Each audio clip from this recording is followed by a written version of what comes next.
Happy Sunday, Tribe YouTube fam. Welcome to another Sunday Coffee Talk. I'm Chad, by the way, just in case you're new here. So welcome to Sunday. On Sundays, I always have a Sunday Coffee Talk. And this is where we just sit down, more casual, no fancy editing. And we usually talk about either a question someone has or kind of a hot topic in success and manifesting. So other than that, what are we going to talk about today? Today we're going to have some fun because today we're going to talk about why rich people don't hang out with poor people. And let's take it a step further. Why rich people don't hang out with middle class. So if you're in the middle class or poor, why don't you really see rich people, really ultra successful people hang out with you? Okay. And on top of this, we're going to have some fun with this because for one, we're going to twist in why is this important when we talk about success and manifesting. Plus, I live in Thailand. So I've lived in Thailand for 4 years since 2021. And we're going to bring in Thai culture and Asian culture in this because there's going to be new material for you, not just the cliche of the reason why rich don't hang out with the poor, but really bring in Asian tradition because this is something I really noticed in Thailand. And I even sat down, now she won't be in this video, but I even sat down and talked to Ang. Now, Ang is my Thai girlfriend. We've been dating since 2021. So I even sat down and talked to her kind of very, very in depth about this because I knew it was in Thai tradition. When you look at tradition 100 years ago, 200 years ago, but what I started seeing is it's true today, okay, in Thailand, in Asia. And what she said, she pretty much agreed with me. Plus she even added stuff to it because of course she's Thai and how she looks at things as well. So that's how we're going to blend this in. So we're going to have some fun with this. And remember, on every Sunday Coffee Talk is we always have the Super Thanks Spotlight. Super Thanks Spotlight, that's where you leave a super thanks. You can leave a super thanks on this video or any video, but ask a question within your super thanks, something you want to dig deeper, something that's going on, something that's not working for you, something you want a little bit more information on. And that's what we discuss on the Sunday Coffee Talks. But other than that, let's get rock and rolling and talk about why do rich people don't hang out with poor people. Now, if you're more on the wealthy side, maybe upper middle class wealthy side, you might get it. You know what I mean. But if you're kind of flipped, okay, if you were brought up in poverty, brought up in middle class, lots of times what happens when we start talking about this stuff, feelings get hurt. You want to defend yourself, or this isn't true. But the older you are, the more you'll see that there is a core separation between the rich, the successful, and not. Okay, so other than that, let's kind of dig into what I started seeing in Thailand, because I think that's kind of the nitty gritty, and this will kind of shock you a little bit. And this is what I started seeing just being in Thailand for 4 years. When I first came to Thailand, I lived in Phuket. Thailand for 1 year. Then I moved up to Hua Hin, lived in Hua Hin for a year and a half. And from there, I've been to Bangkok several times. Right now, we're up in Surin. I mean, I've been up in Surin several times before, but this is where Ang's family lives. But now we've kind of been up here for the last several months. So kind of getting more of experience with village life a little bit. Then we're kind of shoot back down south in southern Thailand somewhere, or maybe even head over to Dubai. I don't know. But something will be happening. But anyway, one of the things I started noticing with Thailand is when you start talking about rich Thai, and I mean, I'm not even talking about rich Thai. I'm talking about rich Thai, middle class Thai, even Thai that they go to school, after school they go to college, and then they get out, get a really good job. Okay, even everybody in that category, listen, will not hang out or associate with a poor Thai. Okay, it's kind of severe in Thailand. This is all Asia, because you have to remember Asia even now, when you look at Thailand, Vietnam, Cambodia, China, Japan, they all operate off of tradition. Okay, now every culture has tradition, but really with Asia culture, they really stick to tradition. Even if their tradition, they could still be doing something today that they've done 200 years ago. So that's what you have to understand. And Thailand is exactly the same uh, when we talk about this. And in the beginning, I started noticing this. And in the beginning, I was kind of a little bit, wasn't not maybe not shy is not the right word, but I was a little bit. I didn't know if I wanted to ask Aang. So I noticed it in the beginning, but as we got longer knowing each other, of course, I got more comfortable, and then I asked her because I didn't want to like hurt her feelings or whatever. But I knew it was Thai tradition, and be interesting what she said. You know what I mean? Uh, because I started noticing Aang said the same thing. Like even if you're a poor Thai girl, a successful Thai man will not date you, will not go out with you. Okay, because even if that Thai man really likes the Thai girl, the Thai man's family won't allow it because they really still operate from your family. Your family still has a huge say what you do over in your life. So you don't see that dynamic. You don't see the dynamic where successful goes out with poor. Okay. Okay. What happens in Asia, even Thailand, they don't when they date or marry, they don't marry down. Okay, they marry across. Okay, they marry across or up. They don't go down.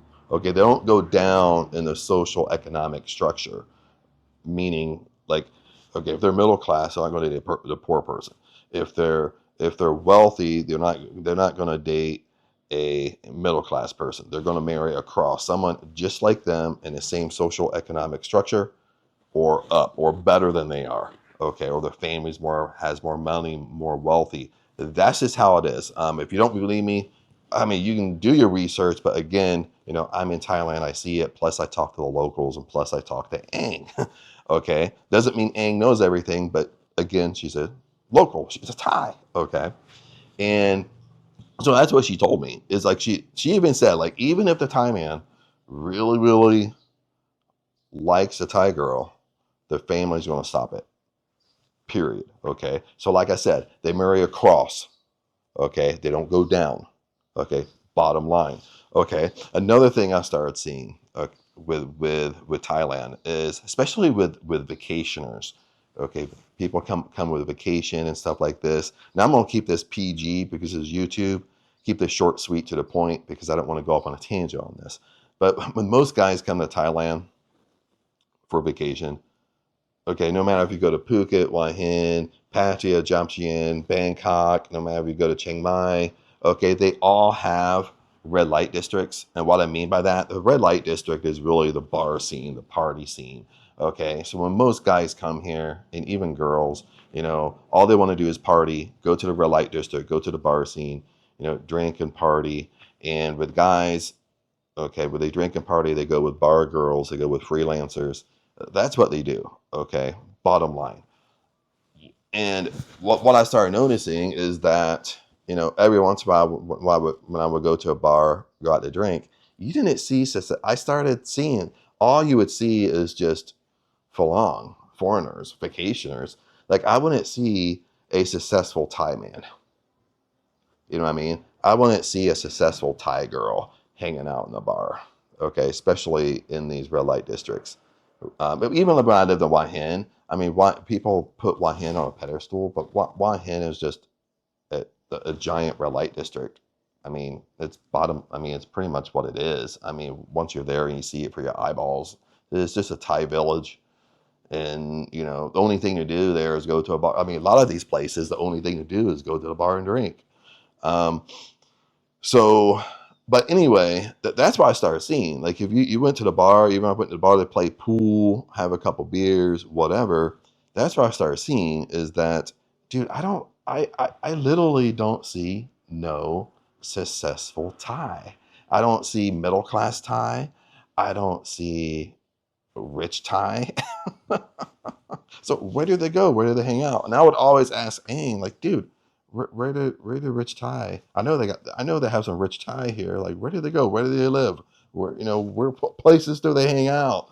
Even middle class, because it's a separation. Because you have to understand, even middle class. Okay, these bar scenes are considered the red light district, where you basically have bar girls and freelancers, and so again, a rich Thai, a successful Thai will not associate at all. Period. They will not associate. Okay, which we will talk about this later. I mean, it's funny how it is funny. It's funny how when Westerners or foreigners, when they come, that's all they're doing. I mean, it's really funny when you do think about it, because when you talk about Asia, when we talk about Thailand, how a successful Thai or even a middle class Thai won't associate, but a foreigner will. A foreigner will basically foreigners will run around and basically do everything what poor people do. Okay. I mean, there is a cliche here where like Thai can have, like, this is kind of more when you know Thai, we have friends who are Thai, and they'll tell you, like, this is kind of the reason why Thai people think like Falong or foreigners are dumb. Because the reason why they think they're dumb is because when foreigners come here, they're doing is hanging out at the bars, a red light district, hanging out with poor girls, hanging out with bar girls and freelancers, eating street food, going to street markets. They're doing all what poor people do. And it is kind of so true, because when people make videos about Thailand and how cheap Thailand is, they always compare themselves to a poor person, a poor Thai. Okay, that's what their videos are. I mean, just bottom line. And because like even when you take the Thai bot, okay, in Thai videos, even if you get curious, you start looking at Thai videos and budget, how much it costs to live in Thailand, they always compare themselves to poor Thai. Always, 100%. They do not compare themselves to a rich and middle class Thai. Give you a really quick example here. Is what they do is they say, well, the average wage is 10,000 to 15,000 baht. Okay, so people will say, or Falong will say, the average Thai person makes 10,000 to 15,000 baht, and you'll see just tons of videos on it. This is what Thai people make: 10,000 to 15,000 baht every month. Okay, now 15,000 baht. How much is 15,000 baht? That's around $400, something like that, give and take. Sometimes I just bring it up to five, but it's not quite five. Maybe five would be like 17,000. Um, but it doesn't really matter. Okay, what matters here is a 10,000, between 10 and 15,000. That's a poor Thai wage. Listen to this. That's a wage that a Thai local did not finish high school. They dropped out of high school. So when a Thai person drops out of high school, they don't have high school, they don't have technical college, they don't have college. They're only gonna make between 10 to 15,000 baht.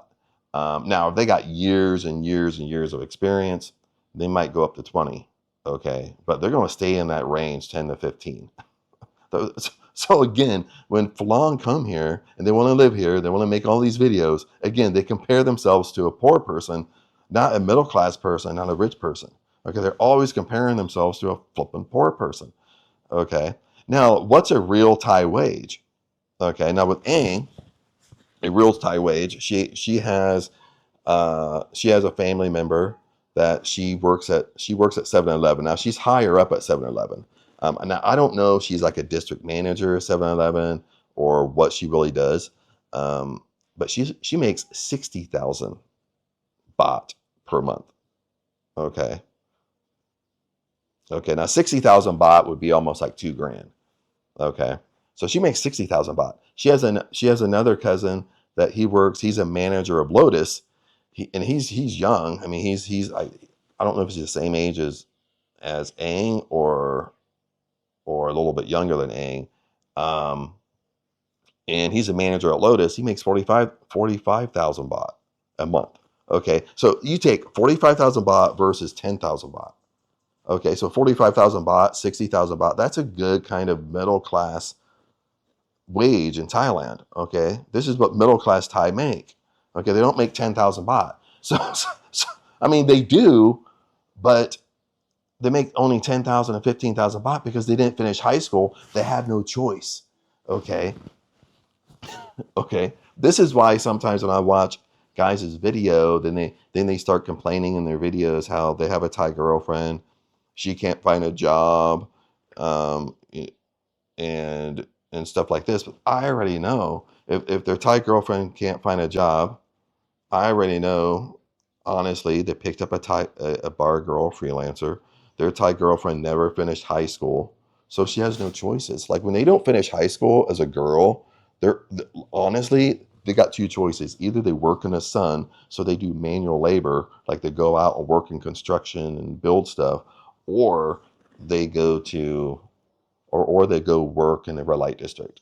They only got two choices at that point. But that's not the this is not the video for this. This is really pointing out why rich people don't hang out with poor. Okay, and it's funny. It's really a funny dynamic when we put in Thailand here. It's funny dynamic, the habits of people that come here as far as foreigners with Fulong. Bottom line, because a successful rich Thai completely cuts it. Okay, now let's go a little bit deeper with this. Okay, you will not see a successful Thai person buying street food, buying food from street vendors, going to street markets, because that's where all poor people go. Okay. Now, for me, I do love going to street markets because street markets is where I know a lot about health, a lot about nutrition, a lot about food, unfortunately. um, so street markets for me is this is where like Ang and I can buy vegetables and fruit, but you're actually buying it from people's land.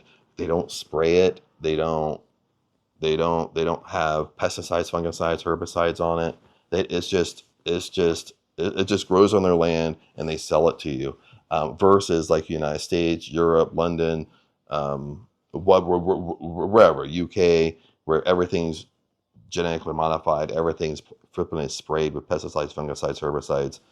Everything's sprayed with chemicals. They don't do it. Okay. Now in Thailand, once you go into a store, once you go to like Big C, Lotus, the malls, Macro and stuff like that, when things are prepackaged, at that point they're going to spray to basically continue the shelf life. So for me, I look at it as it's more healthy to buy vegetables and fruits from street vendors or the street market because you're just buying it from their land. But again, that really kind of violates a Thai, because a Thai, again, why I said a wealthy Thai, middle class Thai will not associate. Even Ang told me they will not do anything what a poor Thai does. Okay, when a successful Thai goes shopping, they go to the malls. Okay, bottom line, when they go grocery shopping, they go to the malls. Big C, Macro, they go to the malls. Will have different grocery stores in there. Now Ang did tell me this, like now she said I don't know so much about a middle class Thai, but a rich Thai, like a celebrity Thai. They pretty much will have like a personal assistant that will do shopping for them. So she said that personal assistant could go to the street markets and stuff like that, like I do. But but again, the rich Thai will not go. Okay, they'll have someone do it for them, but they won't go. They won't put themselves into this environment. So that's what she said. Like sometimes they'll have someone else do it for them, but they won't do it. They won't actually be there in person. They won't put themselves in that environment.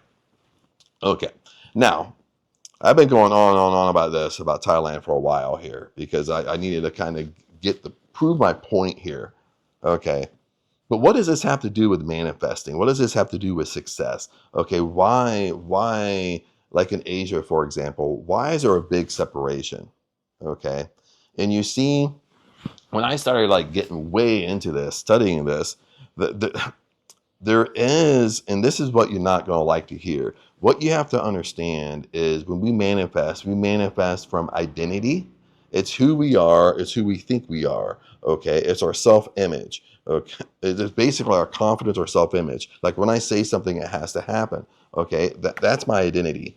But also what you have to understand is it's consciousness. With higher consciousness is we're all interconnected when we talk about higher consciousness. So if we're all interconnected with higher consciousness, what does that mean? It means if I'm putting myself in a poverty environment, a poor environment, I'm hanging around with poor people, okay, in this scenario, what's happening is I'm inside their consciousness. Okay, what does that mean to a higher? It means I'm absorbing their beliefs. Okay, and this is actually true when you're around people. Okay, in an environment, you're absorbing people's beliefs. Okay, it's rubbing off on you. Okay, this is why. I mean, when we have kids, we all do this. We see our kid, maybe a teenager, maybe his core friends he hangs around isn't the best for him, and we can see it. When we're telling him you can't hang around so and so. You can't be in this environment because as a parent, the environment's going to rub off on them. Okay, so this stuff, this material, but what you have to understand, it's happening to you as an adult.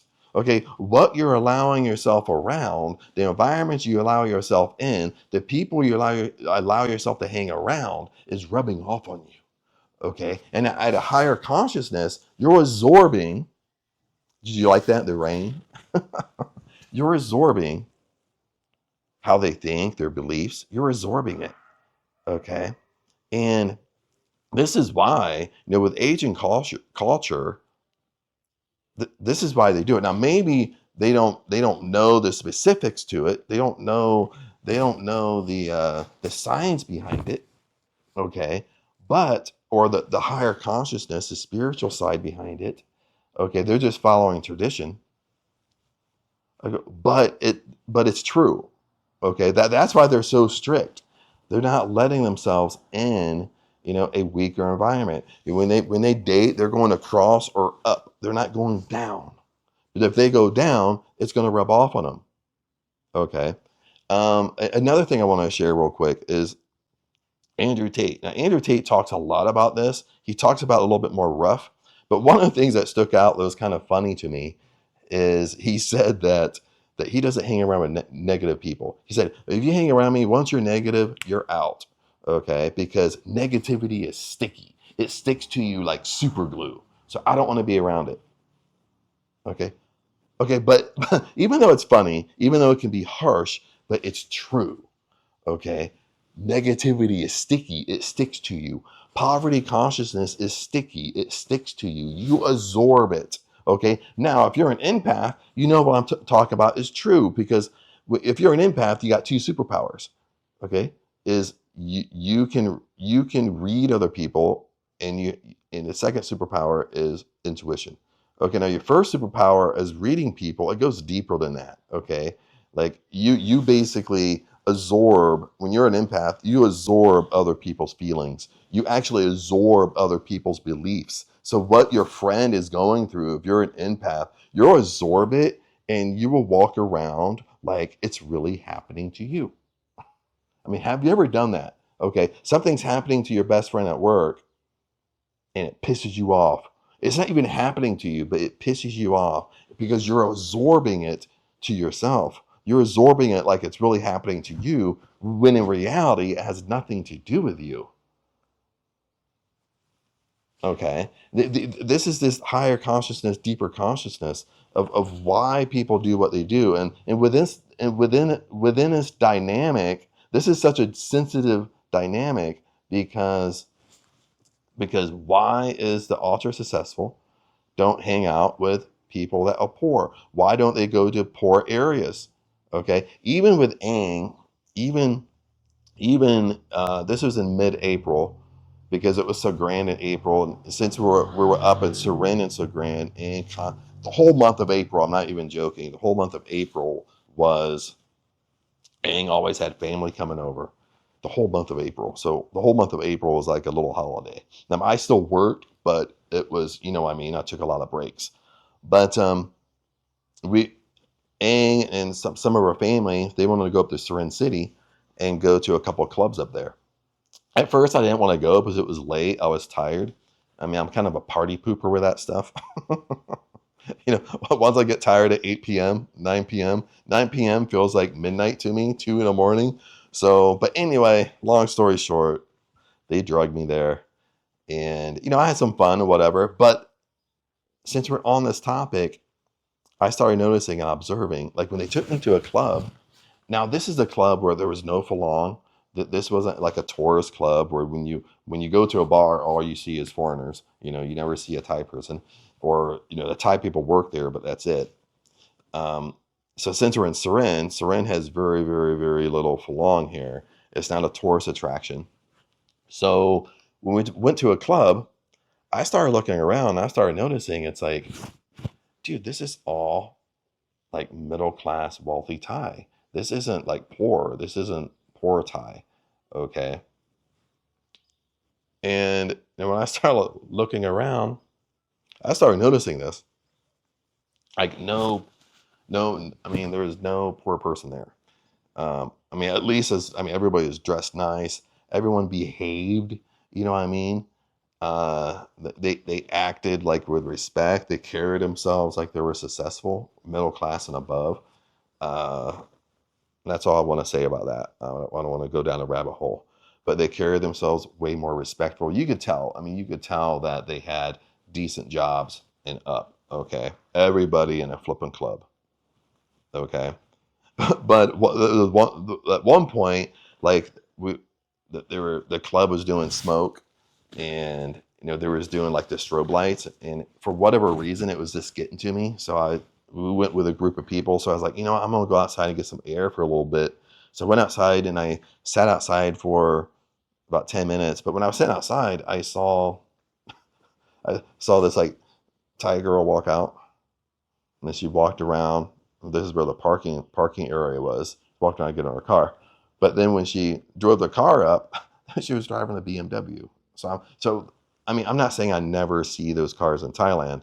I mean, I do. It's rare, but I do. But it kind of shocked me because I'm just thinking, it's like, oh, she's driving a BMW.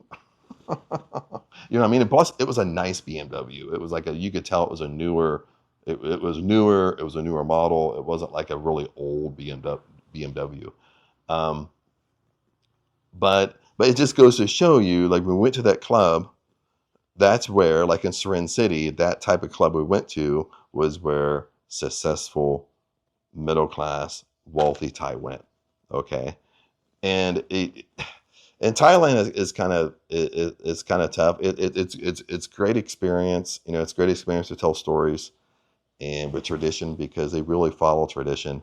But in a successful standpoint, and you might say it's severe, but in a successful standpoint, there's there's a massive separation between middle class, wealthy Thai, and poor Thai. I mean, over here, they will not do anything what a poor person does. They will not go anywhere where poor people go. Okay, that's what I'm saying. They will not shop at street markets and street vendors and buy food from street vendors. Okay, they'll go to malls. They'll go to more expensive places. You know, for example, they go out and buy a coffee. They're not going to go to a street vendor and buy a Thai tea or Thai iced coffee for 20 baht. They're either going to go to Amazon Cafe where a coffee's 85 baht, or they're going to go to Starbucks where a coffee's 150 baht. That's what they're going to do. Okay. And that's what you see. Like when you go to even Amazon Cafe. Now, Amazon Cafe is in between. Amazon Cafe is that in between with the Thai street vendors where you have Thai coffee, like little street vendors on the street. You will have a couple Thai brands out there, but Amazon Cafe is kind of in that sweet point. Okay, it's not catered to. It's more catered to that middle class Thai. It's not catered to the poor, and it's not a rich price either. Now they do have Starbucks here, And Starbucks is the same price as it is in the United States. That isn't cheaper. It's the same price. So, you see Thai go to Starbucks, okay, more on the richer side. I mean, but what I'm saying is that it's the same truth.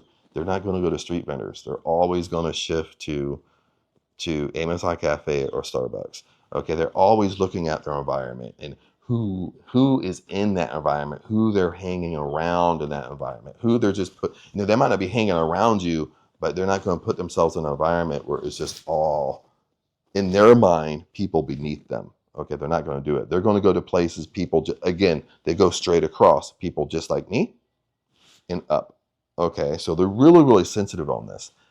And when we talk about success, I really wrap this up because I've been going for a half hour. My coffee's probably lukewarm at least. Is when we talk about manifesting, is and what I told you is true. It's not made up. But it holds so true in manifesting success and identity. Because like I said before, everything rubs off on you. Okay. When you hang around negativity is sticky. Okay. When you hang around bad environments that you shouldn't be in, well, that bad environment is sticky to you and it rubs off on you. Okay.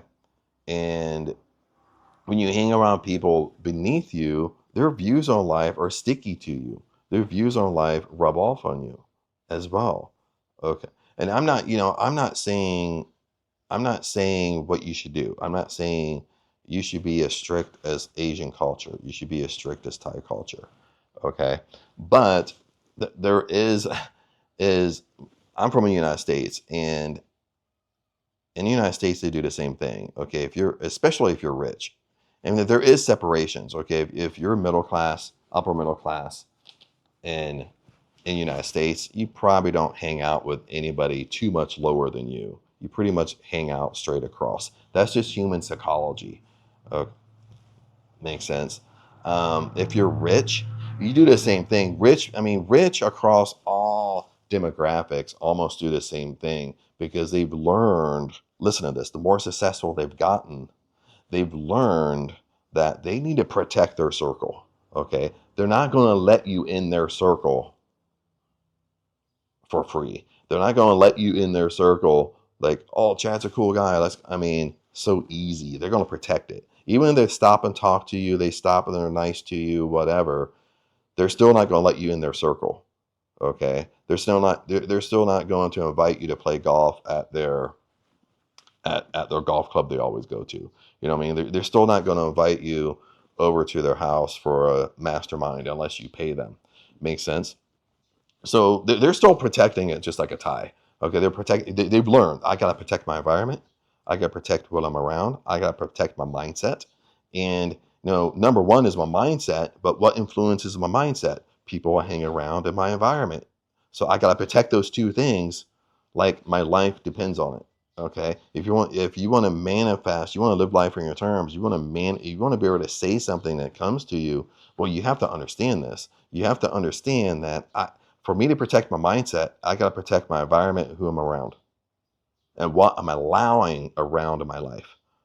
Bottom line, this is all what Asian culture is doing, Thailand's doing. Okay, it just comes down to these core things. Now, I explained it kind of a little bit rough, okay, but that's just kind of from what I see, what was going on in Thailand.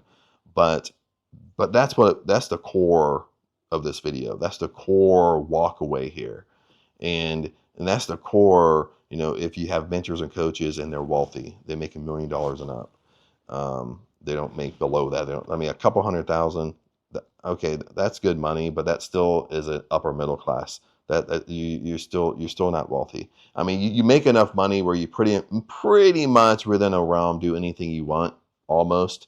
I put almost in there, but you're upper middle class. Okay, but the walk away here is so true what Andrew Tate said. It's so true what middle class and wealthy Thai, how they think, because what they're doing is protecting their mindset. That's ultra what they're doing. They might not explain it that way, but that's what they're doing. In order to protect my mindset, in order for me to protect my identity, my successful version of me, is I got to control who I allow around me in my life, my friends, my significant other, and I need to control my environment. Okay. Now, if I don't like these two, then I can change them. Okay. And this is something that we talk about all the time in manifesting. This is something we talk about all the time. And when we talk about identity, you manifest from identity. You manifest from who you are. So right now, as we wrap this up, I'll share this with you real quick. Let me take a sip. Is if you're not living life on your terms, and maybe you were brought up poor, maybe you're trying to break that cycle, maybe you want to be that first person that broke that poverty cycle in your family. Okay.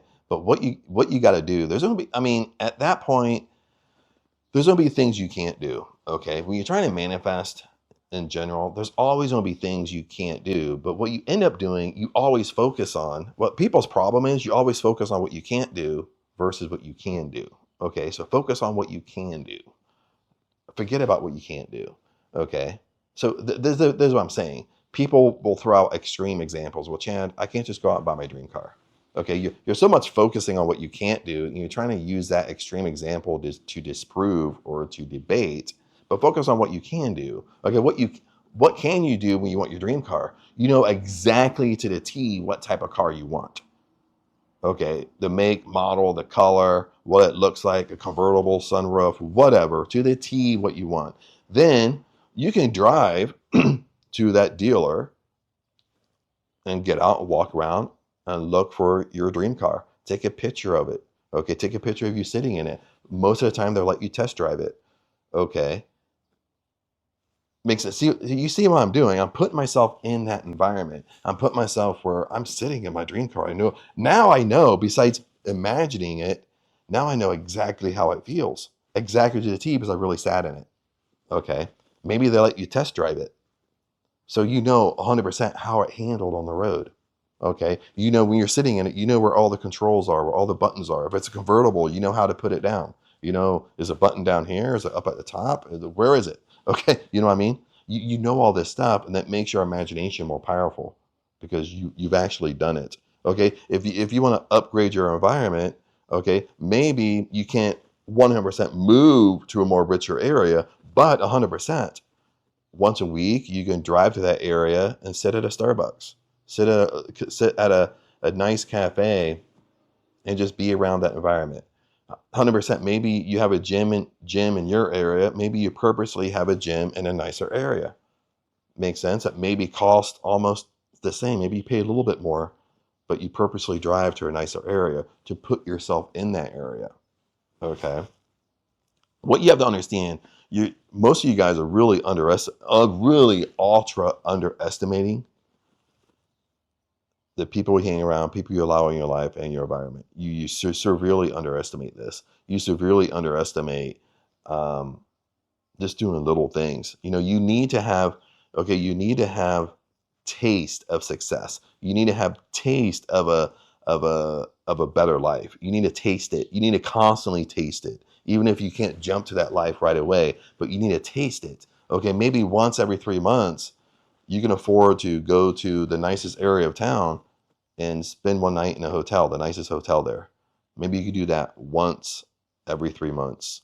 Okay, being careful what I tell you, because I know I got some anal ones out there, some trolls that like to say, well, Chad, you're just telling people to go broke. If they listen to you, you know what I mean? You know, you need to taste success. You need to taste what you want. You need to taste it. You need to see it. You need to feel it. Even if it's for 1 hour, even if it's for one night, one day, even if you purposely just drive through the nicest area of town, and as you drive through, you're putting yourself in that state. You pretend like you're driving to your house. That's the area you live. Okay, you guys are really underestimating this stuff. I mean, seriously, you're so focused on you can't do it, and you're so focused on defending that position rather than just let go of it. Okay, and start listening. Start listening to people that live life on their terms. Start listening to people that's doing what you want to do. Let's put it that way. But other than that, my friends, you know, it's getting about 40 minutes here. Just wanted to share that insight with you. It was a fun little talk. It was on my mind this morning when I woke up this Sunday morning. But anyway, Remember, before we wrap up, remember we always have the super thanks spotlight, like I said in the beginning of the video. And the super thanks is where you leave a super thanks on this video or any video, and you attach a question to your super thanks, something that you're maybe dealing with, you want more information on, and that question will be featured on the next Sunday Coffee Talk. That's what I will talk about on that Sunday Coffee Talk in depth. Not just answer it, not just say yes or no. That's what the whole episode of this Sunday Coffee Talk will be on, is on super thanks. But other than that, tribe and YouTube fam, blessings to you. Tomorrow's Monday, so you're going to start rocking and rolling tomorrow. But have a great Sunday, and I'll see you next Sunday.